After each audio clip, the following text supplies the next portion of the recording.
अस्सलाम वालेकुम। प्रोग्राम बयानिया के साथ मैं हूँ आलिया शब्बीर। सबसे पहले तो हमारे देखने वालों को आज़ादी बहुत बहुत मुबारक हो। पूरी कौम ने, हम सब ने मिली जोशो जज्बे के साथ आज़ादी का दिन मनाया, लेकिन इसमें बहुत सारी ऐसी ज़िम्मेदारियाँ हैं, क्या उनको भी हमने याद रखा या नहीं?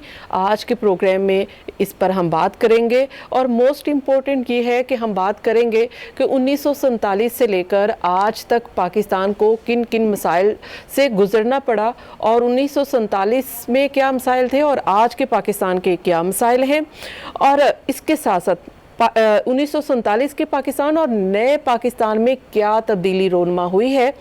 और इसके अलावा अगर हम देखा जाए तो पाकिस्तान एक सियासी जदोजहद से हासिल किया गया, तो आज पाकिस्तान में सियासत कहाँ खड़ी है और क्या इसमें सियासी सिस्टम जो है वो कितना जो है वो मजबूत हुआ है। ये तमाम मामलात हैं पाकिस्तान बनने से लेकर आज तक के, जिनके ऊपर आज के प्रोग्राम में बात की जाएगी। जो गेस्ट मेरे साथ मौजूद होंगे उनका मैं आपसे तारुफ करवाऊँ। हमारे साथ हैं जनरल रिटायर्ड गुलाम मुस्तफ़ा साहब, डिफेंस एनालिस्ट हैं। जनरल साहब, आपको प्रोग्राम में खुश आमदीद कहूँगी। और हमें ज्वाइन किया है अजहर सदीक साहब ने, माहिर कानून है।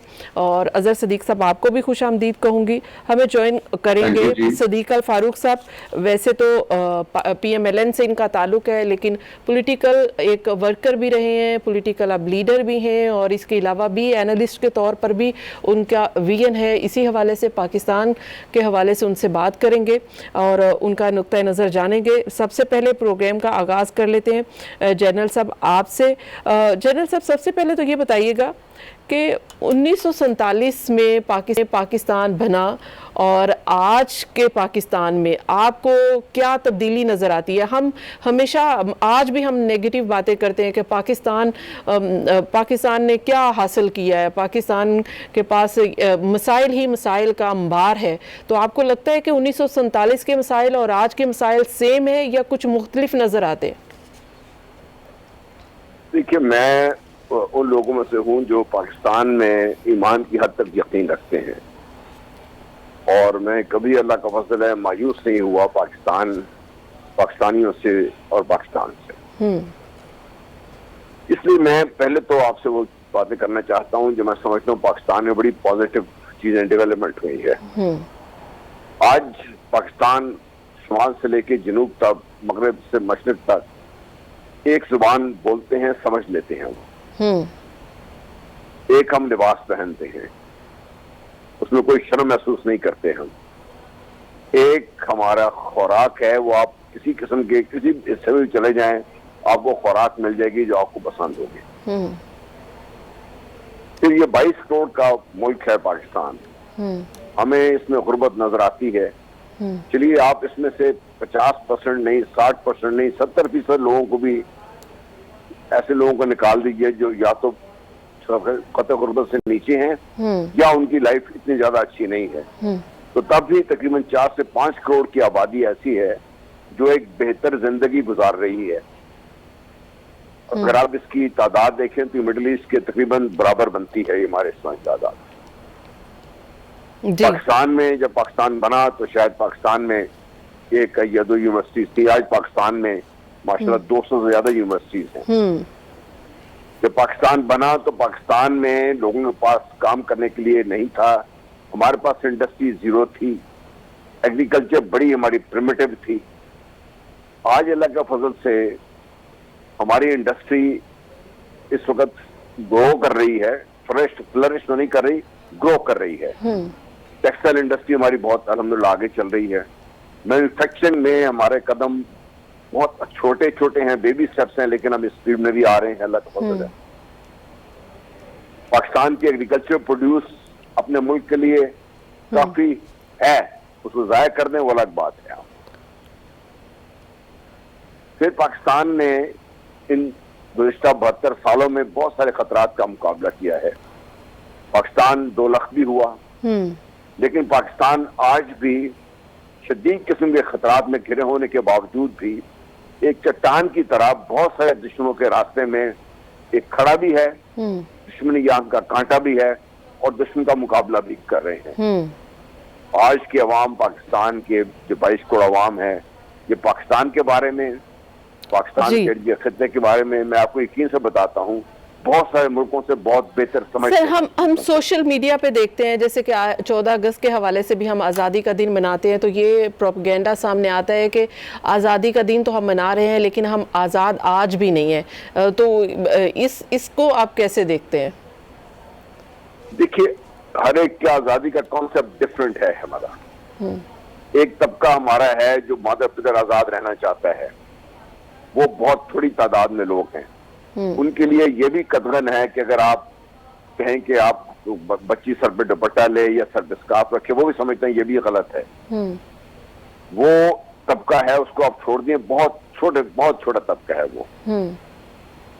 फिर एक तबका ऐसा है जो समझते हैं कि पाकिस्तान को, पाकिस्तान के इदारों को, पाकिस्तान के बारे में जिस कदर भी मनफी बात की जा सके वो कम है। इसको वो एक फैशन के तौर पर लेते हैं। वो कहते हैं कि ये पाकिस्तान का ये नुक्स है, तो पाकिस्तान में ये नुक्स है, तो पाकिस्तान में वो नुक्स है, तो पाकिस्तान की वो भी एक मिनिस्क्यूल फॉर्म है।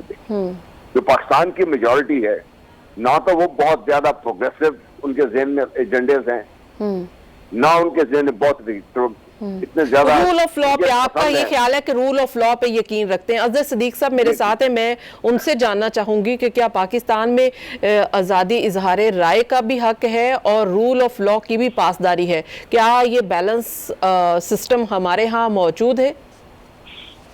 बहुत शुक्रिया आलिया। एक तो तमाम मुहिब्बे वतन से मुराद तमाम पाकिस्तान को यौम आज़ादी मुबारक।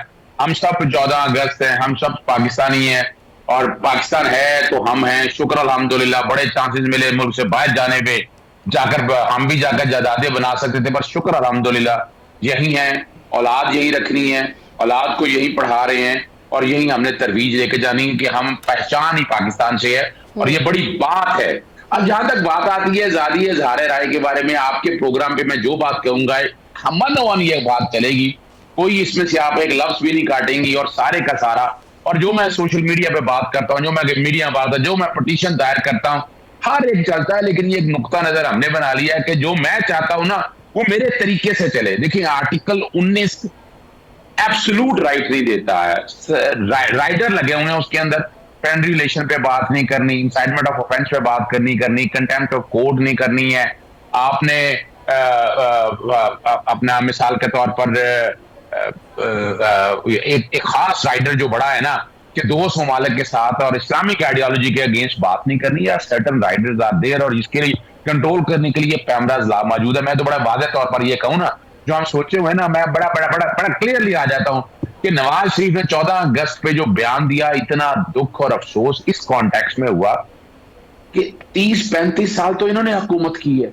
यही लोग रहे हैं कभी अपोजिशन में बैठ के, आज इसलिए कि आज इस निजाम की पकड़ में आ गए। यानी हमने एक झूठा बयानिया बनाया और बयानिया हम कहते हैं वो एनफोर्स। आप अंदाजा लगाएं ये आजादी इज़हार राय है क्या? पाकिस्तानी अदालतें मौका देती हैं, मिस डिक्लेयर करने के ऊपर डिस्क्वालीफाई करती हैं, नजरसानी खारिज होती है, कहते हैं मुझे क्यों निकाला, चले उसे आगे। और कहा जाता है ट्रायल कोर्ट में नैब में ट्रायल होता है, एविडेंस होती है, सबूत दे नहीं पाते और कहते हैं जी हमें किसी के कहने पे निकाला, प्रेशर पे निकाला। भाई आपसे इंसाफ पूछा जा रहा है। और 1999 का कानून जो मुशर्रफ ने बनाया था इनके सामने मौजूद था, नैब का कानून, और पूरी दुनिया के अंदर यूएन कन्वेंशन ऑन करप्शन को सामने रखते हैं। कायदे आज़म के विजन और उनके असूलों में ये एक चीज शामिल थी कि मुसलमानों को एक तो आज़ादी मिले और इंसाफ भी मिले। और तो क्या ये इंसाफ आज पाकिस्तान में पाकिस्तानियों को मिल रहा है? बड़ी बात आपने की आलिया, मैं आपके सामने ले जाता हूँ। हमारे यहाँ बड़े लोग बात करते हैं कि बेहतर आजाद ना होते।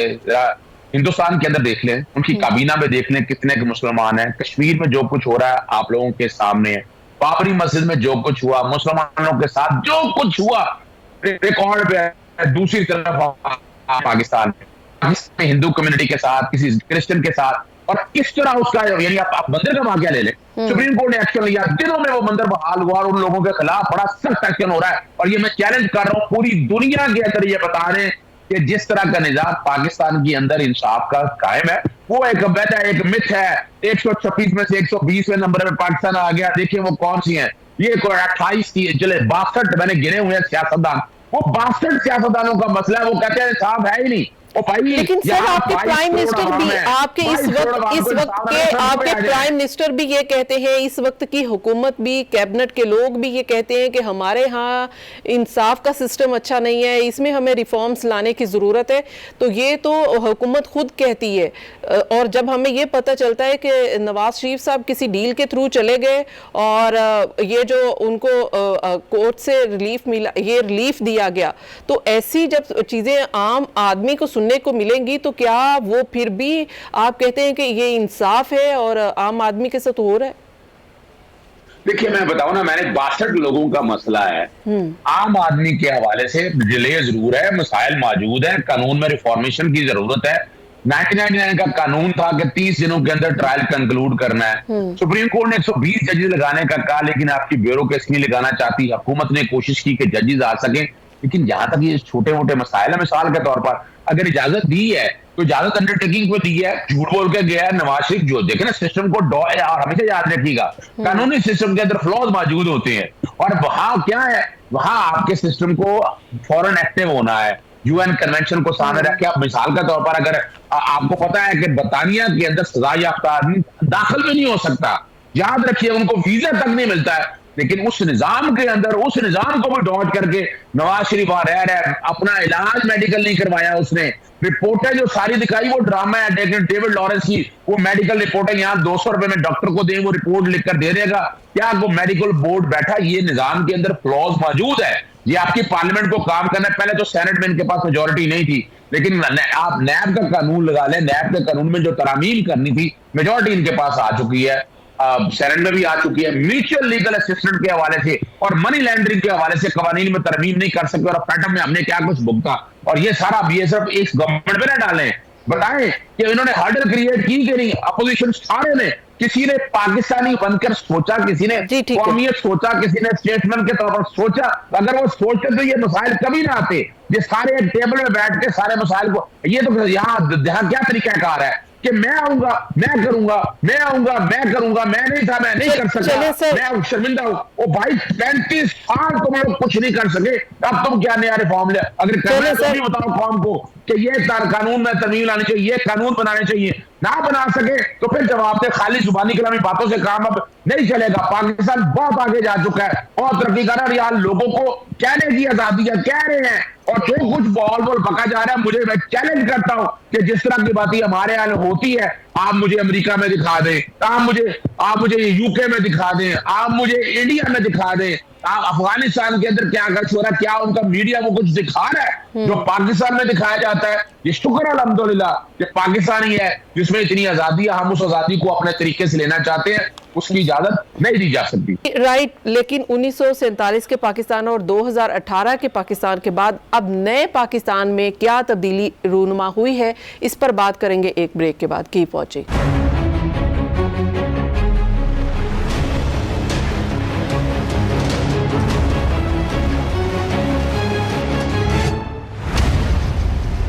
वेलकम बैक नाज़रीन, प्रोग्राम एक बार फिर से खुश आमदीद। और हम बात कर रहे थे पाकिस्तान 1947 में किन मसाइल में गिरा था और आज किस मसाइल का सामना है, और इससे भी बढ़ के कि आज नया पाकिस्तान है और इसमें क्या तब्दीली आई है।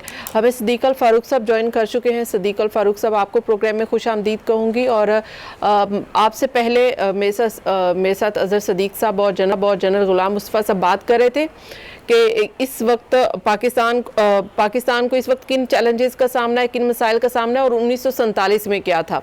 आप क्या समझते हैं कि क्या मसाइल हैं आज के और 1947 के? बिस्मिल्लाहिर्रहमानिर्रहीम।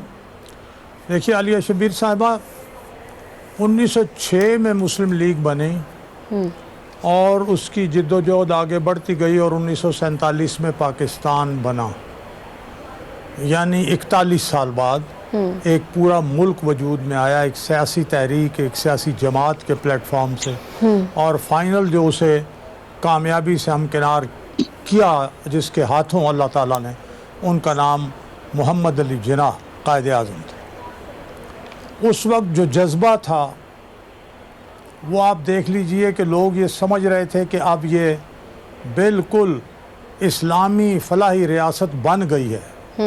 ईमानदारी का आलम था, कोई किसी को धोखा देने का सोच नहीं रहा था। लोग लोगों को गले लगा रहे थे, महाजरीन को बसा रहे थे, और एक रियासत मदीना में जो महाजरीन व अंसार की एक फ़ज़ा थी वो कायम थी। फिर ये हुआ कि कायद आज़म अलैहि रहमत वफ़ात पा गए बहुत जल्द, और लियाकत अली ख़ान साहब को शहीद कर दिया गया। और अब ये बात सामने आ गई है, डॉक्यूमेंट्स आउट हो गए हैं कि अमेरिका ने ये काम करवाया था, लेकिन इम्प्लीमेंट यहाँ पाकिस्तान की सरजमीन पे हुआ। और फिर उसके बाद ग़ुलाम मोहम्मद एक ब्यूरोक्रेट, और फिर मेजर जनरल मिर्ज़ा सिकंदर, और फिर अयूब ख़ान, फिर तबाही चलती चली गई। मैं ये अर्ज़ करूँगा कि एक लिहाज से अगर आप देखें तो पाकिस्तान बहुत से मामलात में आगे बढ़ा है। पाकिस्तान अब एटमी क़ुव्वत भी है, पाकिस्तान का बहुत सी डिफेंस चीज़ें मजबूत है। आपको जी बिल्कुल, जदीद नज़र आएंगी, लेकिन पाकिस्तान ने खोया भी बहुत। वो जो एक पाकिस्तान था, वो एक उसका हिस्सा मशरक़ी पाकिस्तान चला गया, उससे उसके दरिया चले गए, और हमने कुछ जंगें हारी। फिर उसके बाद सियाचिन हमसे चला गया, फिर ये दहशतगर्दी का मरकज़ बना, फिर यहाँ क्लाशनकोफ कल्चर आया, और क्या कुछ नहीं हुआ। सर कारगिल भी हुआ, फिर उसको आपके लीडर ने उसको वापस किया। जी फिर कारगिल भी हुआ। क्या कहा? जी कारगिल पे मैंने पूरी एक वाइट पेपर लिखा है, और ये 2006 में शाया हुआ परवेज़ मुशर्रफ की मौजूदगी में, और अंग्रेज़ी उर्दू में। और उस कारगिल पे जो मैंने पेपर लिखा उसका उर्दू में नाम है कारगिल मार का या फंदा, और अंग्रेज़ी में है कारगिल एडवेंचर और ट्रैप। उसके एक लफ्ज़ की तरदीद ना ISPR ने की, ना परवेज़ मुशर्रफ ने की, ना उनके सेक्रेटरी ने, किसी ने नहीं की अल्हम्दुलिल्लाह, और वो एक डॉक्यूमेंट तारीख़ का हिस्सा है। जी ठीक है। जनरल गुलाम मुस्तफ़ा साहब, यहीं से हम आगे कंटिन्यू कर लेते हैं। एक तो अगर रिस्पॉन्ड करना चाहें, जंग हारने की बात की, ईस्ट पाकिस्तान की बात की है सदीक अल फारूक साहब ने, लेकिन अब नए पाकिस्तान की भी बात करें कि उसमें क्या तब्दीली आई है। जी देखिए, सदीक फारूक साहब बहुत सीनियर आदमी हैं, और मुझे उनसे नशे तवक्को होती है कि वो एक ऑब्जेक्टिव एनालिसिस करेंगे। जनरल मानक शाह का बयान रिकॉर्ड पर है, मैं तो बात नहीं कर रहा। मैं तो उस वक्त ईस्ट पाकिस्तान में था, मैं कहूंगा तो मैं तो खैर कहूंगा, अपने को डिपेंड कर रहा हूँ।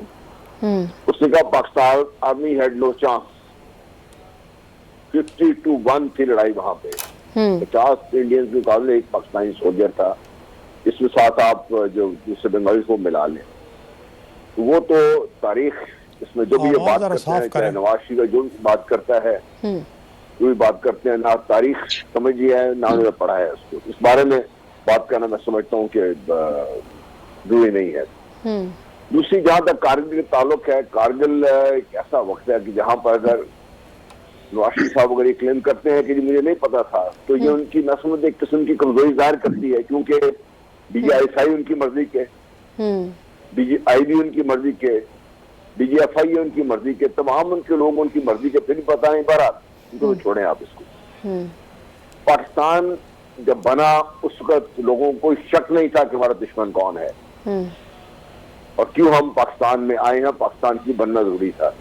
बीच में हमारे ये जो कुछ ऐसे ख्यालात उठे और एक खास किस्म का तबका पैदा हो गया है जिसने पाकिस्तान के बारे में खुदा खासा शकूक व शुबहात पैदा करने शुरू कर दिए कि पाकिस्तान की जरूरत नहीं थी। लेकिन अल्लाह भला करे मोदी साहब का कि आज फिर 22 करोड़ आवाम को कोई शक नहीं है कि पाकिस्तान एक जरूरत थी और अल्लाह ताला का एक नेमत है और ये हमें इस नेमत की कदर करनी चाहिए। अब जहां तक ताल्लुक है कि आज के पाकिस्तान में क्या मसाइल बहुत बड़े हैं।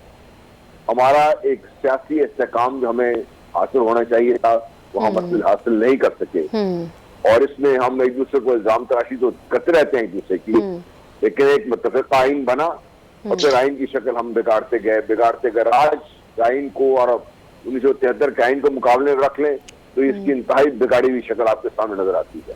तो सर बिगाड़ने वाले कौन थे? ये मैं फिर सदीक अल फारूक साहब से पूछ लूं।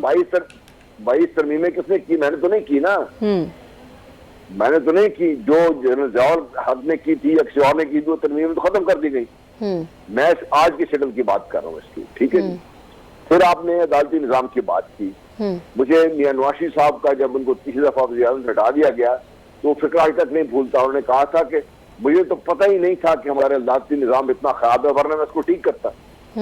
देखिए, हमारे अदालती निज़ाम की जो कमजोरियां हैं बड़ी खुल के सामने आ गई हैं।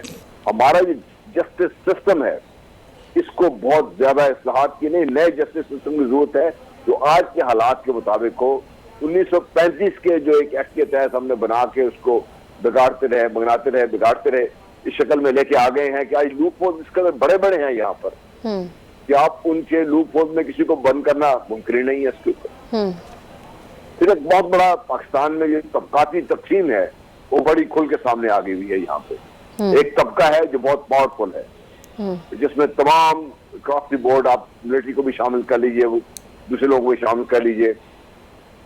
एक ऐसा तबका है जो आइन या कानून या उसके वजह बोझ से इतना दबा हुआ है, आप अदालतों में चले जाएं, देही इलाकों में चले जाएं, आप जो शहरों के सबर्ब हैं यहाँ पे चले जाएं, जॉब पे चले जाएं, आपको नजर आएगा कि एक वो तबका है जो मराद याफ्ता है, एक वो तबका है जो मराद की कोशिश सोच भी नहीं सकता, और बीच में वो तबका है जो मराद की कोशिश में अपने आप को खुद तबाह करता जा रहा है। तो हमारे यहाँ ये मसाइल है, हमारे हमें समझना चाहिए।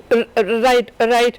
आपने आइन का हुलिया बिगाड़ने की बात की है, तो अजहर सिद्दीक साहब इसके ऊपर आप क्या कमेंट करेंगे? आइन का हुलिया क्या सियासतदानों ने बिगाड़ा है या फिर आमरों ने?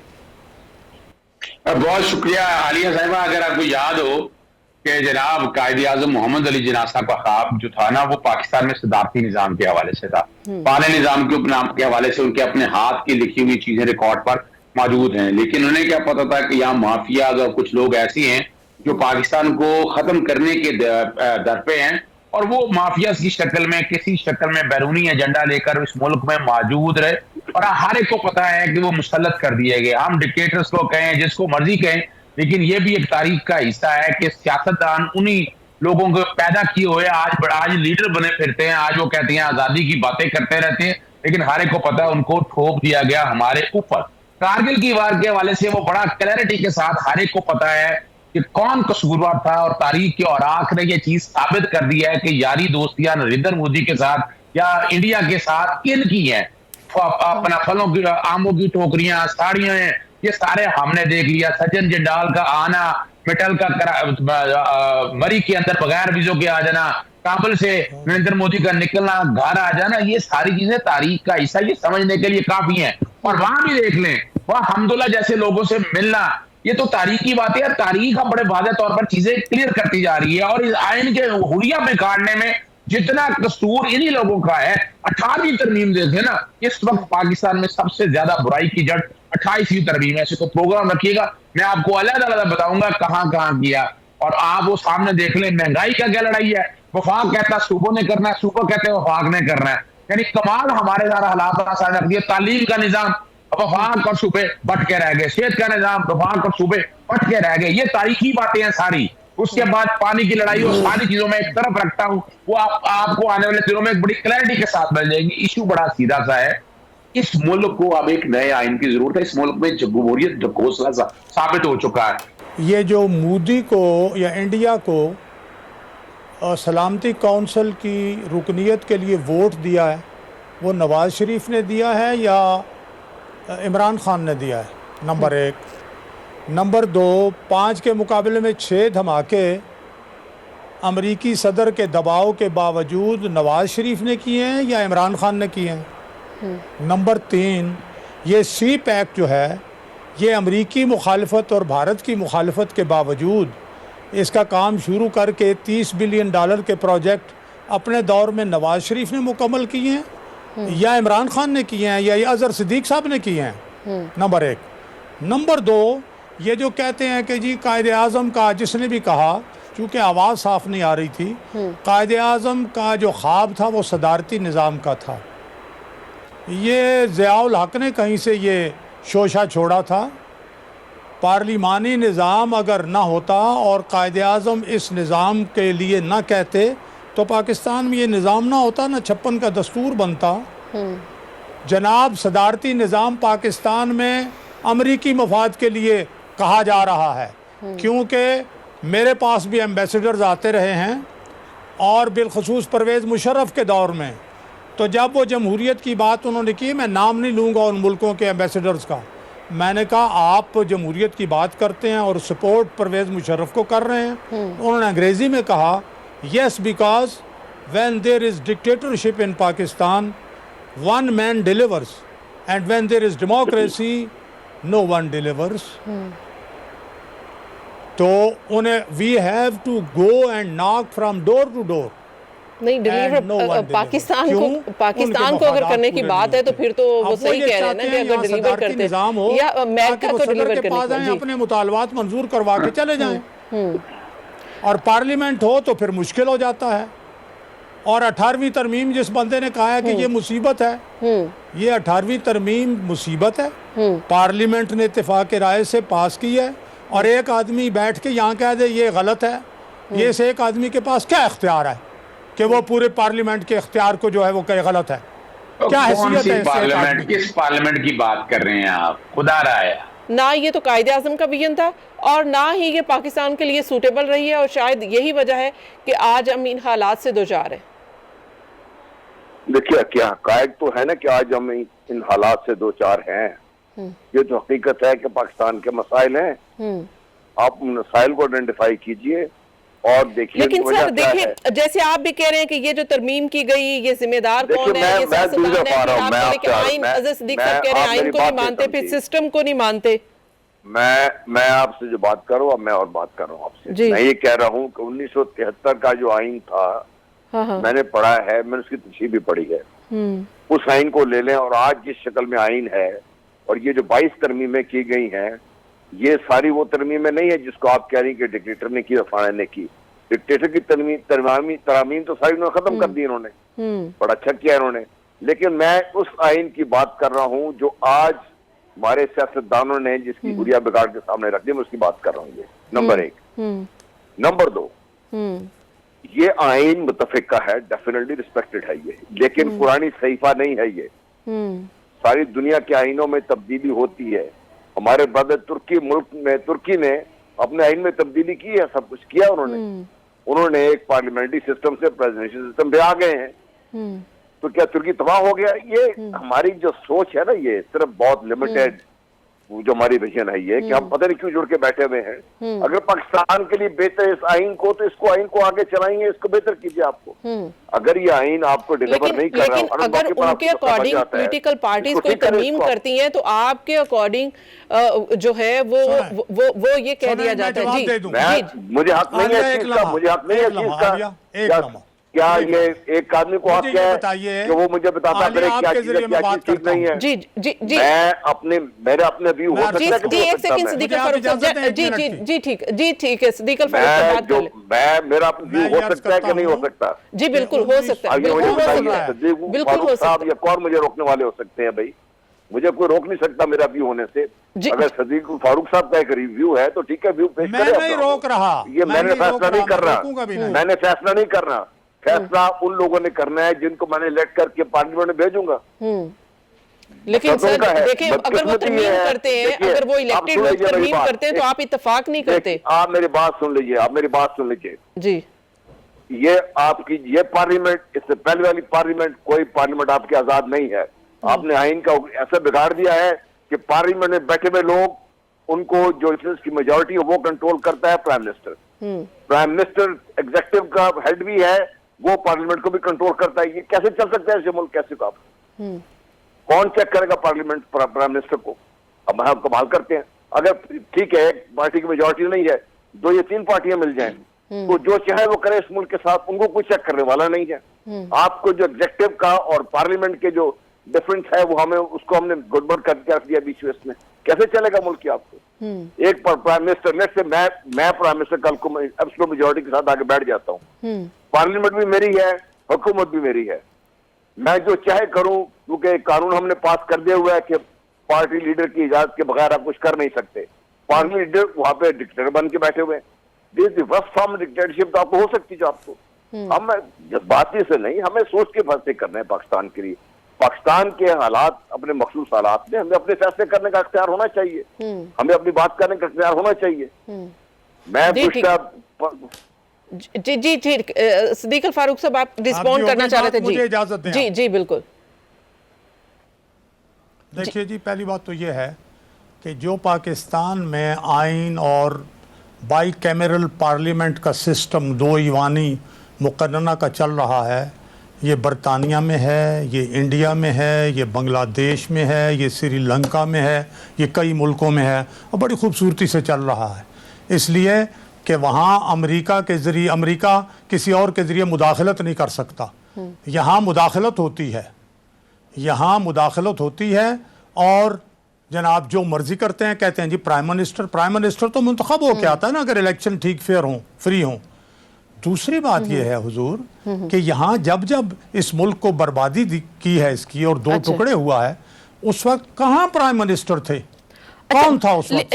लेकिन जी सदर, एक मिनट, अयूब खान लेकिन सदर था और फिर याह्या खान के पास 3 ओहदे थे। एक मिनट, मुझे ये बताइए कि क्या वजह है? आजम था याह्या खान, वही सदर था, वही चीफ ऑफ आर्मी स्टाफ था, वही चीफ मार्शल एडमिनिस्ट्रेटर था, उसने ये कर दिया।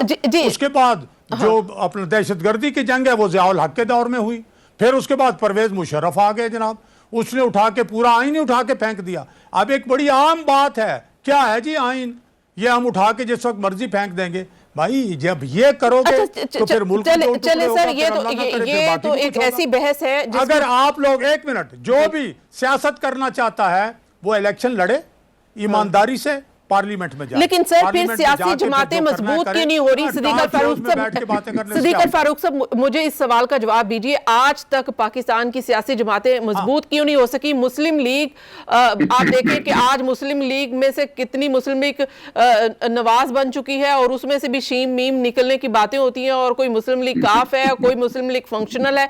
मुस्लिम लीग ही एक नहीं हो सकी, सियासी जमातें दूसरी, तो आप देखें कि दूसरी सियासी जमातें तो एक तरफ। आप जवाब ले लें जी, आप जवाब ले लें इसका जी। मुस्लिम लीग वही मुस्लिम लीग है जिसको अवाम एतमाद का वोट देते हैं और अवाम मुंतखब करके नहीं तो उसका नाम फिर नवाज शरीफ वाली मुस्लिम लीग नून अलिफ हो या मुस्लिम लीग नून हो। एक अब जवाब सुन लेना आप, बाकी भी जी, बाकी जिन्होंने भी नेम प्लेट्स लगाई वो नहीं चल सकी। वो चट्ठा लीग हो, वो कन्वेंशन लीग हो, वो कोई और नाम रख लें, वो नहीं चल सके, इसलिए कि अवाम ने उन्हें नहीं तस्लीम किया, नहीं वोट दिए। तो असल ताकत ये अल्लाह ताला ने, कायदे आज़म के मुस्लिम लीग कौन सी है? ये तो नवाज शरीफ की मुस्लिम लीग। मेरी बात सुन लेना, अगर हम अल्लाह पर ईमान रखते हैं, अल्लाह की किताब पर ईमान रखते हैं, तो मैं आयत पढ़ रहा हूँ। अल्लाह फरमाते हैं मुसलमानों के मामलात व अमरहुम शूरा बैनहुम, इनके आपस में बामी मशावरत से मामलात चलते हैं। तो उसमें मशावरत जो है वो वोट है। पहले बैत होती थी खुलेआम बैत, और अब यह है कि वो उसमें आ गया है जो अल्लामा इकबाल ने कहा कि वेस्ट ने इस्लाम की बड़ी खिदमत की है, जो उन्होंने इंतखाबात का एक निज़ाम दिया है। अब पढ़ें आप खुतबा इलाहाबाद पढ़ें, अल्लामा इकबाल की दी रिकंस्ट्रक्शन। क्योंकि वक्त कम है, मैं चाहूंगी अज़र सिद्दीक साहब, क्या वजह है कि हमारे यहाँ जो सियासी जदोजहद से हमने जो मुल्क हासिल किया, आज सियासत वहाँ पे कमज़ोर है और सियासत को अनफॉर्चुनेटली इस्तेमाल किया जाता है और हमारे सियासतदान इस्तेमाल हो जाते हैं और सियासत मजबूत नहीं हो सकी? क्या वजह है? देखिए अपना आलिया साहिबा, बात जो समझने वाली है ना, ये इस तरह कोई नहीं है। आप मुझे बता दें पाकिस्तान में कोई इनमें से मानने के लिए तैयार है फेयर एंड फ्री इलेक्शन? आप बता दें यहाँ इलेक्शन में कितना पैसा लगता है, और सब किसने कहा कि वोटर अपनी मर्जी से चलता है? या करोड़ों रुपया, अरबों रुपया एक एक सीट के लिए पैसा लगता है। कौन कहता है कि अपनी मर्जी से? मर्जी तो तब है ना जब 1 रुपया भी आपका खर्च ना हो। साइकिल से आते हैं, जहाजों पे चले जाते हैं, एक झोंपड़ी से निकलते हैं, महल बन जाते हैं और पूरी दुनिया के अंदर महल बना लेते हैं। यानी ये कायदे आज़म ने मुस्लिम लीग थी, ये वो मुस्लिम लीग थी कि जिसने बुनियाद रखी थी पाकिस्तान के बराबरी की, एक ऐसा निजाम देने की। देखिए समझ रहा है आका दो जहां हुजूर नबी करीम सल्लल्लाहु अलैहि वसल्लम या दीन इस्लाम का कॉन्सेप्ट क्या था। हजरत उमर फारूक रज़ी अल्लाह तआला अन्हु से अपने कपड़ों का ज्यादा पहनने का हिसाब हो गया था। और यहाँ हाल यह यहाँ सर आज तो रियासत मदीना, आज तो रियासत मदीना का विजन लेकर आए हैं ना लीडर। आप तो भूल जाएं नवाज शरीफ को, भूल जाएं जरदारी साहब को, भूल जाएं बिलावल को, बेनजीर को, सबको भूल जाएं। आज तो इमरान खान साहब है ना, और वो तो बात करते हैं कि रियासत मदीना की। देखिए मैम, मैं बात बताऊं, उनका देख लें सिस्टम, जरा बात को समझिएगा। इमरान खान आ भी गया है, मैं यानी तकरीबन 2.5 साल तो अब नेशनल असेंबली में अक्सरियत थी, सेनेट में अक्सरियत नहीं थी, कानून साजी नहीं होने दी इन्होंने म्यूचुअल लीगल असिस्टेंट जैसे कानून, मनी लैंडरिंग जैसे कानून और फेटअप मामूनी की वजह से फंसे रहे की वजह से, यानी इनकी तो जातियात की जंग है ना। मजा तब है कि जब कौमियत सोच हो, आप इकट्ठे बैठ अभी बात की ना शराकत की, एक अपोजिशन है भी, लेकिन एक अच्छा कानून है, एक अच्छी चीज है, टेबल पे बैठकर अवाम को बताएं। 3-2.5 सालों में हुकूमत ने अगर मान ले सत्यानाश कर दिया। मैं पिछले 10 साल से महंगाई मेरा सब्जेक्ट है, 3 अतवार गुजर गए हैं, मैंने आज तक महंगाई ज्यादा होके कम होती नहीं देखी। हर दौर में, इनके दौर में पेट्रोलियम की प्रोडक्ट पर 70% सेल्स टैक्स लगता था। ये रिकॉर्ड मैंने पिटिशन दायर की हुई है। सर वो तो आज भी है, वो तो महंगाई करोना तो आज बोल रहे हैं, लेकिन आम चीजों को कैसे सेटल जी ये अवाम के मसाइल आज भी हैं, बेरोजगारी आज भी है, गुर्बत आज भी है, लेकिन जो एक लार्जर पर्सपेक्टिव में हम देखते हैं वो ये है कि एक सिस्टम, एक आइन, एक कानून, एक हुकूमत, एक निज़ाम की बात होती है, और उस निज़ाम पर इतने तजादात हैं, इतने सवालात हैं और इतनी मुख्तलिफ राय हैं कि आज वो सिस्टम कमज़ोर है। पार्लिमानी निज़ाम है, जमहूरियत है, लेकिन ये जमहूरियत जो है पनप नहीं रही है, मजबूत नहीं हो रही, कमज़ोर से कमज़ोर होती जा रही है, और सियासी जदोजहद से हासिल किया गया मुल्क जो है आज सियासी तौर पर बहुत कमज़ोर दुनिया में देखा जाता है। इसकी बड़ी वजूहात हैं, वो जाहिर है कि वो अब आगे चलकर हम उसको डिस्कस भी करते रहेंगे, लेकिन आज के प्रोग्राम का वक्त ख़त्म हो गया है। जनरल गुलाम मुस्तफ़ा साहब आपका भी शुक्रिया, अज़हर सदीक साहब आपका भी शुक्रिया, सदीक अल फारूक साहब आपका भी प्रोग्राम में ज्वाइन करने का शुक्रिया। नाज़रीन, हमें आज़ादी मनानी चाहिए, आज़ादी इज़हार का भी हमें हक़ हासिल है, लेकिन हमें ज़िम्मेदारी का भी एहसास होना चाहिए, ज़िम्मेदारी का भी मुज़ाहिरा करना चाहिए, और इसके साथ साथ कायदे आज़म के उस विजन को भी याद रखना चाहिए जिसके तहत पाकिस्तान बनाया गया था। आज के इस प्रोग्राम से मुझे दीजिए इजाज़त। अल्लाह हाफ़िज़।